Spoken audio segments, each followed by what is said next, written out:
আনুষ্ঠানিকভাৱে উদ্বোধন কৰাৰ লগে লগে বিশাল শোভাযাত্ৰা বিভিন্ন সাংস্কৃতিক অনুষ্ঠানৰে পবিত্ৰ পুতমালা ভাগ লগত লৈ এয়া অবিৰাম উৎসাৰ গতিৰে তাৰে চহৰীয়া মহোৎসৱ 2023 উদযাপন কৰিবলৈ অকামুৰা পথাৰলৈ আহি আছে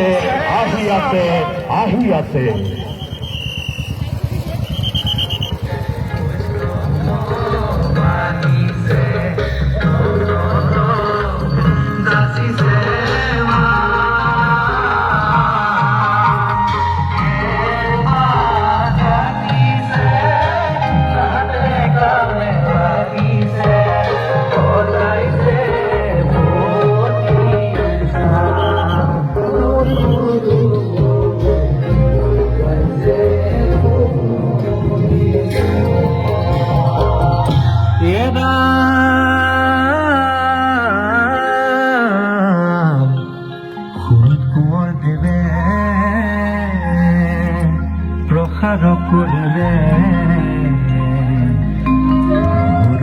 মৰে স্থায়ী পাইছিল দিলে বৈষ্ণৱক সংগে লৈ সভাত বহিলে